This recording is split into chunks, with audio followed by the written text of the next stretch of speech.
అలా గురువు రూపంలో అదే శంకరుడు వచ్చాడు. మళ్ళీ వచ్చి ఎందుకు పట్టుకున్నాడో ఇప్పుడు శంకరాచార్యుల వారిగా శివానంద లహరిలో చెప్పాడు. ఆయన ఎక్కడ చెప్పారు? కరలగ్నము మృగ కరేంద్రభంగో ఘన శార్దూల విఖండనోస్తజంతు గిరిశో విశదాకృతిశ్చ చేత కుహరే పంచముఖోస్తి మే కుతోభైః అని ఒక శ్లోకాన్ని రచన చేశారు.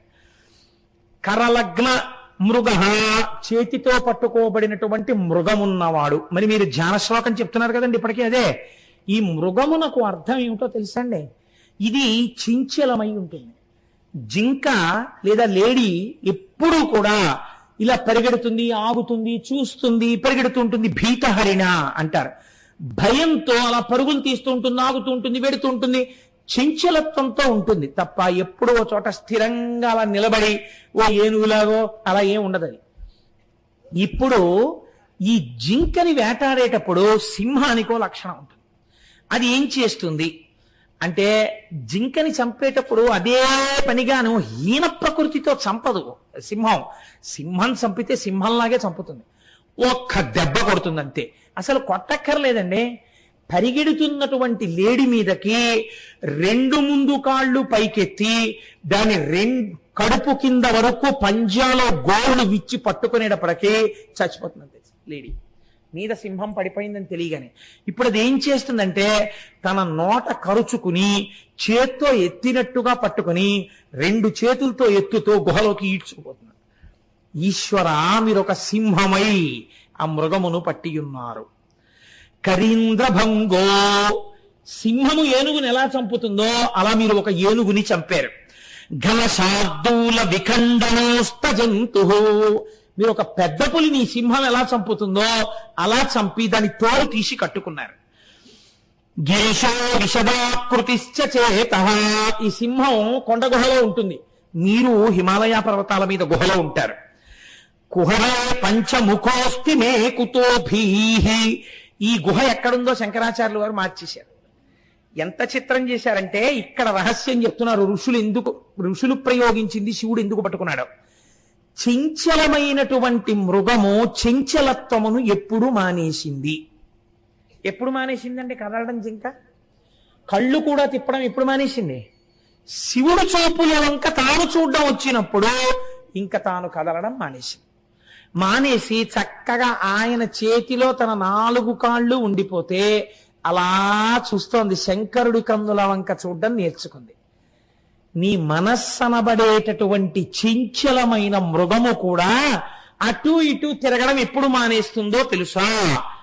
నువ్వు కూడా శివుడి పాదముల దగ్గర చేరినప్పుడు సింహమనబడేటటువంటి పరమశివుడు ఆ లేడి యొక్క 4 కాళ్ళని కలిపి పట్టుకున్నప్పుడు ఆయన కన్నుల వంక చూడని నీకు అలవాటైపోతే, శివుడి ముఖమండలాన్ని చూడడం నీకు అలవాటైతే, శివుడికి ఏమని వేశారు పేరు? పంచముఖోస్తి. పంచముఖం అన్నారు. పంచముఖం అంటే 5 ముఖాలు ఉన్నది, 5 ముఖాలు ఉన్నవాడు శివుడు. ఇక్కడ పంచముఖం అంటే వెడల్పైన ముఖం ఉన్నది అని. సింహానికి ముఖం చాలా వెడల్పుగా ఉంటుంది, శరీరం చాలా సన్నగా ఉంటుంది. నడుము చూడండి సన్నగా ఉంటుంది. అందుకే మనం పంచపాత్ర అంటాం. పంచపాత్ర పట్లారా సంధ్యావందనం చేసుకుంటానంటారు. పంచపాత్ర అంటే ఏమిటి? పైన వెడల్పుగా ఉంటుంది, ఇలా సన్నగా ఉండి కిందకి సన్నగా ఉంటుంది. ముఖం పంచ అంటే విశాలంగా ఉంటుంది కాబట్టి పంచాస్యము పంచపాత్ర. ఇలా విశాలమైనటువంటి ముఖమున్నటువంటి శంకరుడి ముఖాన్ని చూడడం వచ్చినటువంటి జింక చలనము లేకుండా ఆగినట్టు, ఎప్పుడూ చంచలత్వాన్ని పొందినటువంటి మనస్సు చంచలత్వమును విడిచి స్థిరత్వాన్ని పొందేది ఎప్పుడు? శంకరుణ్ణి చూడడం వచ్చినప్పుడు. ఇప్పుడు నువ్వు ఆయన్ని పట్టుకోవడానికి వచ్చి నిలబడి ఒక్కసారి అలా చూస్తే, ఇదొక్కటి నువ్వు చూస్తే చాలు, ఆయనే పట్టుకుని ఇలా తన చేతిలో పట్టుకుంటాడు. ఇంకా నువ్వు అది చూస్తూ ఉండిపోతావు అంతే. ఆ చూపుల ఆనందాన్ని పొందుతూ ఆనంద తాండవమూర్తిలో ఒక మృగం కలిసిపోయింది. నువ్వు కూడా ఒక్కసారి ఆయన వైపుకు పరిగెత్తాలి, మృగం పరిగెత్తినట్టు. ఆయన వైపుకు నీ మనస్సు పరిగెత్తి ఆయన పాదములు పట్టుకునే ప్రయత్నం నువ్వు చేస్తే, ఒక నావం చెప్తే, ఒక తుమ్మి పువ్వు వేస్తే, ఒక బిల్లదయం వేస్తే, ఒక జిల్లేడు పువ్వు వేస్తే, ఒక శివాష్టోత్తరం చెప్తే, ఒక శరణాగతి చేస్తే ఆయన నిన్ను పట్టుకుంటాడు. ఇప్పుడు నువ్వేం చేస్తావు? ఆయన చూపులతో నీ చూపులు కలిసి అలా ఉండిపోతావు అంతే. కాబట్టి ఈశ్వర మాకు బోధ చేస్తున్నావు, అందుకు పట్టుకున్నావు ఆనాటి నుంచి ఈనాటి వరకు మృగాన్ని. మరి అటువంటి వాడివి కరీంద్రభంగో, ఏనుగుని మాత్రం చంపేశామే. ఏనుగుని చంపేసి దాని తోలు తీసుకొచ్చి ఒంటికి కట్టుకున్నావు ఎందుకు అంటే, ఈశ్వర ఏనుగనబడేటటువంటిది ఎప్పుడూ అజ్ఞానమునకు ఊర్ధముఖ చలనము చేయకుండా సంసారమునకు అంటిపెట్టుకుని ఉండేటటువంటి మోహ లక్షణమునకు ప్రతీక. ఏనుగు ఎందుకు ఎక్కువ ఎత్తు ఎగరలేదు? తన ఒంటి బరువే దానికి కారణం. అలా మనం ఎందుకు ఊర్ధముఖ చలనం చెయ్యలేమో? మనము సంసారమునందు మగ్నులం అయిపోవడం, అజ్ఞానంలో మగ్నులం అయిపోవడం, మోహమునందు మగ్నులం అయిపోవడమే కారణం. ఎవరు పైకెత్తుతారు?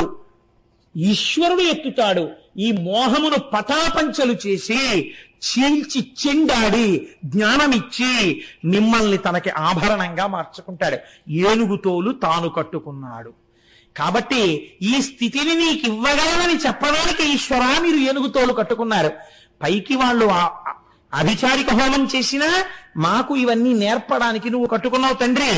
కాదు, ఘన శార్దూల విఖండనోస్తు జంతు. మరి పెద్ద పుల్ని ఎందుకు చంపావు? దాని చర్మం ఎందుకు చేశావు? భేదభావం అనేటటువంటి అజ్ఞానమునకు ప్రధానమైనటువంటిది ఏది ఉన్నదో ఆ భేదభావమును తొలగించడమే పులిని చంపుట. పులి ఏం చేస్తుందంటే, పులి అంటేనే క్రూరం, సింహం అలా ఉండదు. పులి వేటాడడానికి సింహం వేటాడడానికి చాలా తేడా ఉంటుంది. పులి ఒక మృగాన్ని చంపి దాన్ని అక్కడ ఉంచి కుళ్ళిన తర్వాత కూడా పులి తింటుంది. సింహం అలా తిందు. క్రాసము లేక సృక్కినను అని సింహం మీద పద్యం. ఆఖరికి అన్నం లేక నీరసించిపోయినా ఏనుగు కుంభస్థలంలో మాంసం తినాలని ఆశపడుతుంది, కానీ గుంటనక్కని వేటాడి బతుకుదామని సింహం అనుకోదు. సింహం సింహమే. కాబట్టి అన్నీ తనదైన మృగరాజు సింహం. ఈశ్వర మీరు సింహం. మరి మీరు పులిని ఎందుకు చంపారు? పులి అంటే భేదభావము, క్రౌర్యము. క్రౌర్యమునకు కారణం ఎక్కడి నుంచి వచ్చింది? భేదములోంచి వచ్చింది. వాడు వేరు, తాను వేరు. ఈ వేరేది ఎక్కడ కనపడినా దాని పర్యవసానము క్రోధమునందో కామమునందో. కామానికి అక్క చెల్లెలు క్రోధం. ఏదో రకంగా కోపము, భేదము, శత్రుత్వము, వైషమ్యము, ద్వేషించుట ఇవి వచ్చి తీరుతాయి. అంతా ఒక్కటే అన్ననాడు, అన్నీ అదే అయిన నాడు మీరు ఎవరిని భేదభావంతో చూస్తారు? అన్నీ వాడయ్యున్నాడు. ఈ అన్నీ వాడయ్యున్నాడన్న పరమసత్యాన్ని చెప్పడం, దాన్ని చంపి తోలు ఉడదీసి తాను కట్టుకోవడం, ఇప్పుడు అది పవిత్రమైపోయింది. ఈ భేదభావాన్ని నిర్మూలించడం, పులిని చంపడం. అటువంటి వాడివి ఆ సింహం ఎక్కడ పడుకుంది? పర్వత గుహలో పడుకుంది. నువ్వెక్కడ పడుకున్నావు? ఈశ్వర నీవు కూడా పర్వత గుహలో పడుకుంటావు. నువ్వు పడుకున్నటువంటి పర్వత గుహ ఎక్కడున్నదో తెలుసా? ఇక్కడే నా హృదయం అనబడేటటువంటి పర్వత గుహ యందు నీవు పడుకుని ఉన్నావు. పడుకుని నువ్వు నోరు తెరిచి ఇలా 2 పాదాలు ముందుకేసి నువ్వు నోరు తెరిచి నాల్క జాపి నువ్వు అలా చూస్తూ ఉంటే ఈ పులి కాని, ఈ మృగం కాని, ఈ ఏనుగు కాని ఇవి ఏమైనా పనికొస్తాయా? పంచముఖోస్తి మే కుతో భీహి. ఇంకా నాకు భయం ఎందుకు? ఇప్పుడు నాకు భయం ఎక్కడుంది? ఇప్పుడు నాకు భయం లేదు. ఏమిలో ఉన్నదొక్కటే పదార్థం, ఏకమేవా అద్వితీయం బ్రహ్మ, పూర్ణమైన అద్వైత స్థితి. కాబట్టి ఇప్పుడు భయం ఎందుకు? ఈశ్వరుడు ఇక్కడే ఉన్నాడు. ఈ పూనికకి ఆలంబనం ఎక్కడ కుదరాలి? భక్తి ఎందు కుదరాలి. హరుడిగా పాప విమోచనానికి మీరు ఆయన పాదాలు పట్టుకోవాలి. ఈ పాదాలు పట్టడం కూడా మనకి చేత కాదని ఎంత వ్యంగ్యధ్వనితో నేర్పారండి శంకరాచార్యులు వారు. పరమేశ్వర తత్వమునందు ఒక ఆశ్చర్యకరమైన లక్షణం ఉంటుంది.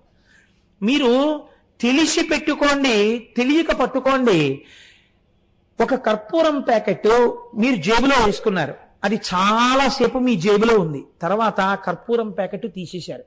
కానీ ఈ జేబులోంచి ఏ వాసన వస్తుంది? కర్పూరం వాసనే వస్తుంది. అలాగే మీరు తెలిసి పట్టుకోండి, తెలియక పట్టుకోండి, ఈశ్వరుడు మీకు ఏది నశించదో దాన్ని ఇచ్చే ప్రయత్నమే చేస్తాడు ఇప్పుడు. అందుకనే చూడండి, మీరు ఒక అష్టోత్తరాన్ని తెలిసో తెలియకో నామం పలికారనుకోండి, ఫలితం ఇస్తాడు. ఈశ్వరుడు పలకడానికి నోరిచ్చాడు, పలకనని నువ్వు భీష్మించి కూర్చుంటే నీ చేత పలికిస్తాడు అనుకుంటున్నావా? పలకడం నీ బాధ్యత. నువ్వు పలకను అంటే, నువ్వు పలకకుండా కూర్చుంటే పతనము నీది. ఈశ్వరుడిచ్చిన నోరు దుర్వినియోగం అయిపోయింది, నువ్వు పాడైపోతున్నావేమో, ఈశ్వరుడికి ఏం బాధ లేదు. కాబట్టి హరా ముందు పట్టుకోవాలి. ఈ పట్టుకోవడంలో మీరు వెటకారంతో పట్టుకోండి. ఈశ్వరుడు ఎంత దయాళు అంటే వెటకారంతో పట్టుకోండి. తెలియదు తండ్రి మహానుభావుడు అన్న విషయం తెలియక్కర్లేదు. తెలియకుండా పసిపిల్లవాడు ఏం చేశాడు, నాన్నగారు ఏదో చదువుకుంటుంటే పాదాల దగ్గరికి వచ్చి కూర్చుని, నాన్నగారి పాదాల దగ్గర కూర్చుని వాడు నాన్నగారి పంచ అంచు పట్టుకుని ఏదేదో మాట్లాడుతూ ఆ అంచు మీద చుక్కలన్నింటినీ చూసి అంటూ వాటితో ఆడుతూ పాదాల మీద పడుకుని ఆ పాదాలు చప్పరిస్తూ పడుకున్నాడు. తండ్రి ఏం చేస్తాడు, వాడు పడుకుంటే పడుకున్నాడులే, పాదాల మీద నూరుకుంటాడా? గభాలన వాడు ఏ బొటన వేలునో ఏ కాలి వేలునో నోట్లో పెట్టుకుంటే ఆ మట్టితో పాటు కొన్ని సూక్ష్మాంగ జీవులు వాడి కడుపులో కెడితే రేపు పొద్దున్న వాడికి వాంతులు అవుతాయో, అతిసారం వస్తుందో అని, అలా నానా తప్పు, కాళ్ళు నాక్కూడదు అని గభాలను తీసి తొడ మీద కూర్చోబెట్టుకున్నాడు. చేయరాని పని, తప్పైన పని, బిడ్డలు అజ్ఞానంతో చేసిన పైకెత్తి తండ్రి తొడ మీద కూర్చోబెట్టుకోవాలా? అలా నువ్వు వ్యంగ్యంతో చేసినా, వెటకారంతో చేసినా, ఈశ్వరుడి జోలికి వెళ్ళినప్పుడు మాత్రం ఈశ్వరుడు నిన్ను తనలోకి చేర్చుకునే ప్రయత్నం చేస్తాడే. పోన్లే ఇలాగైనా అన్నాళ్ళేరా నా మాట అంటట. ఎంత దయాళువు చూడండి. కాబట్టి ఇది చాలా చిత్రంగా ఉంటుందండి. ఎన్నడూ తల్లిదండ్రులు జ్ఞాపకం రానివారు అసలు తండ్రి గారిని ఏ ఫంక్షన్కి పిలవలేదు. ఆయన గుడ్ల నీరు కుక్కుని పాపం ఉండిపోయాడు. ఉండిపోతే 10 మంది ఏటయా మీ అబ్బాయి నిన్ను పిలవాలంటే, తండ్రివి వెళ్ళక అందరం బయలుదేరుతున్నావు, నువ్వు ఒక్కడి ఉండిపోవడం బాగాలేదురా అన్నాడు. అని బాగా దగ్గర స్నేహితుడు ఎవరో, అలా ఉండిపోవడం బాగోలేదు అబ్బాయి, రా తీసుకెళ్తాను, ఎందుకు పలకరించడం చూస్తాను అని తీసుకెళ్ళాడు. ఈయనతో కలిసి ఈయన కారు దిగి లోపలికి వస్తుంటే ఈయన ఏమైనా అనుకుంటాడేమోనని తండ్రిని చూసి, నాన్నగారు ఏమిటన్నా పిలవకపోయినా వచ్చారు, బాగున్నారా అన్నాడు కొడుకు. ఈ మాటకి తండ్రి ఏమంటాడో తెలుసా అండి? పిలవకపోయినా వచ్చారా అన్నాడు అనుకోడు. పోన్లేరా బాబు, ఇన్నాళ్ళకి ఎన్నాళ్ళయిందో వాడు నాన్నగారండి అని పిలవడం విని, నాన్నగారు వచ్చారా అన్నాడు రా వాడి నోటితో. చాలా ఎన్నాళ్ళయిందిరా వాడు ఆ పిలుపు నాన్నగారు అని పిలిస్తే, నన్ను ధన్యుణ్ణి చేశావురా తీసుకెళ్ళినందుకు. ఎలా అంటే అన్నయ్య వాడు నాన్నగారు అని పిలిచి, నేను చూసి ఎన్నాళ్ళయిందిరా, ఇన్నాళ్ళకి విన్నాను రా, చాలు నేను వచ్చినందుకు అంటాడు. ఇది ఎందుకు వచ్చింది? తండ్రి హృదయం, ఈశ్వర హృదయం అంతే. ఇదైనా మనకి చేత కాదేమో అని శంకరాచార్యులు వారు ఈ స్థాయిలో కూడా మాట్లాడే ప్రయత్నం చేశారు. కనీసం ఈ వెటకారాన్ని ఇంటికెళ్ళి చెప్పుకుంటారేమో, శంకరాచార్యులు వారు ఇలా వెటకారం ఆడారని. ఎవరు శంకరాచార్యులు వారు? శంకరుడే. కాబట్టి తనని తానే వెటకారం ఆడుకుంటే మనము వెటకారం ఆడితే ఆ వెటకారం వినైనా పోన్లే నన్ను తలుచుకున్నాడని పొంగిపోయి శంకరుడు వాళ్ళని దగ్గరికి లాగుతాడని వెటకార ధ్వనితో కూడిన నిందాస్తుతి కూడా చేశారండి మహానుభావుడు. అశనంగరళం ఫణీకలాపో వసనం చర్మచ వాహనం మోక్ష మమ దాస్యసి కిమస్తి శంభో తవ పాదాంబుజ భక్తిమేవ దేహి. శంకరాచార్యులు వారే పరమశివుడి దగ్గర కూర్చున్నట్టు నేను చెప్తుంటాను కదా, ఒక నాటకీయ సన్నివేశాన్ని సృష్టించడంలో శంకరాచార్యుల వారికి శంకరాచార్యుల వారే సాటి. ఆయన ఎటువంటి సృష్టి చేశారంటే, ఒకనాడు ఆది శంకరాచార్యుల వారు శంకర దర్శనానికి వెళ్ళారు.